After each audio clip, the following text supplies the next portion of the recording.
Hey guys, welcome back, and this will be the third part of my Volibear guide, and it's just going to cover some early game, mid game, and late game stuff about Volibear, and that'll be the wrap up for this guide.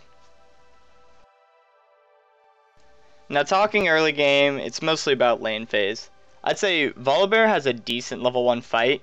It's not the best, and I certainly would not recommend going in head first at level 1, but you can, as long as you start your bite or your Q. Don't start E ever unless you're trying to give your jungler a really good leash.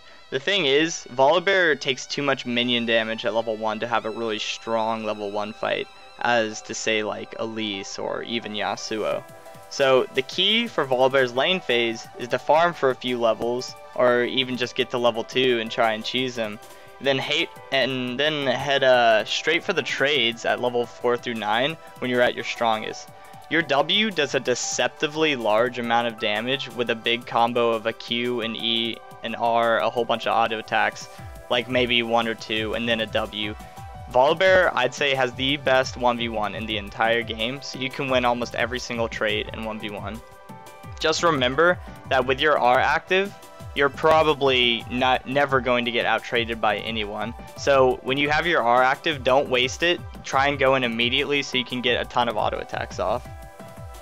So talking about getting ganked and getting ganked for your allies, if you're getting ganked by anyone, make sure you don't waste Q and E.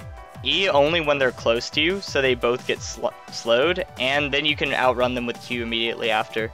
I know a long time ago Q got nerfed in its movement speed, but it's still a pretty handy escape tool. And also I'd suggest in laning phase, try not to use Q for harass, even as tempting as it is. As long as you know where the jungler is, that is. Because if you don't know where the enemy jungler is and you don't have Q, then you're going to be in a lot of trouble and you're probably going to end up dying since Volibear has no mobility. Now when you're getting a gank from an ally, make sure you keep good communication between everyone. 1. Ping your target, make sure the person knows who to target.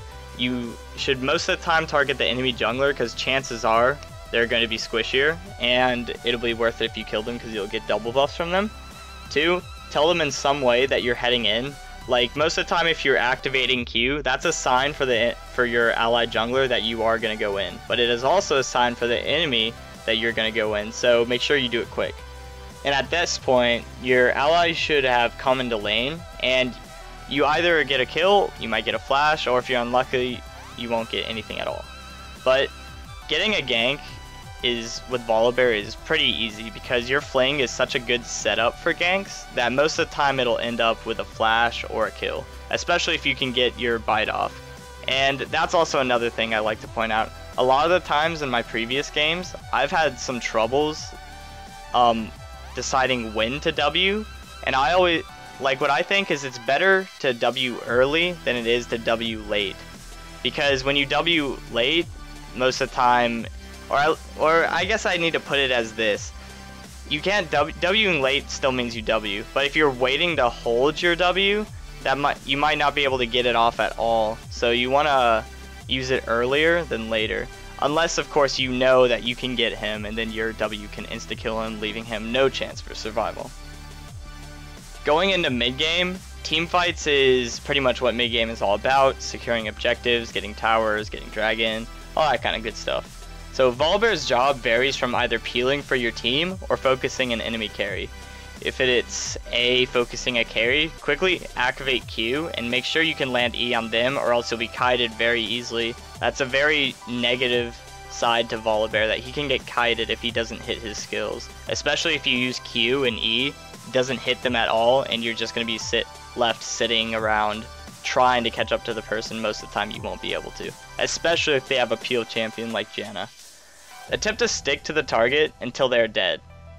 Just keep on going as fast as you can. Don't care about how much damage you're taking, your passive should be able to take care of it. Your goal of the fights is to kill the carry in mid game, not necessarily peel, unless of course you're building full tank.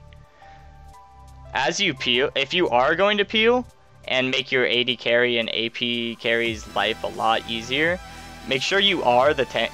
Just go ahead and activate your ult and just pound away on the enemy tanks, because most likely with your R activated, they won't have both a lot of armor and magic resist. Then Volibear does a really good mixture of both, because around mid-late game, your bite starts to do not so much damage as it did early game. So your main damage comes from your ult, so make sure you use it wisely.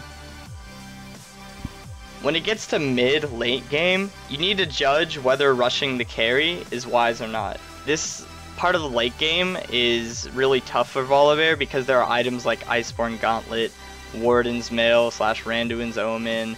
There's, for 80 carries, they have Blade of the Ruined King. This is when it gets really, really tough for Volibear to start killing carries.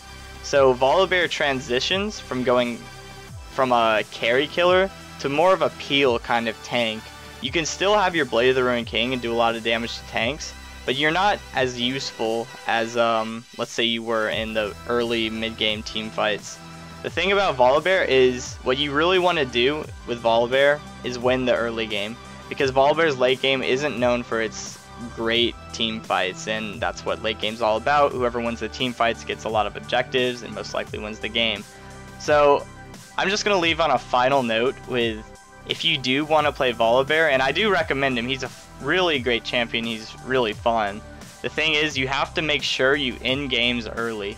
Volibear's late game is pretty garbage compared to most people in the top lane, especially during this meta where it's Renekton, Shyvana, and Mundo. So make sure you try and end the game at, like, say 25 to 30 minutes. Because chances are, since you are Volibear, you're going to win your lane. Volibear's lane phase is the best part about him. He is a complete lane winner. But like I said, his late game is not a winner. So just leaving on the final note that when you do play Volibear, encourage your teammates to start pushing for objectives and getting big towers and stuff like that and inhibitors early, so then you can have a higher chance of winning the game.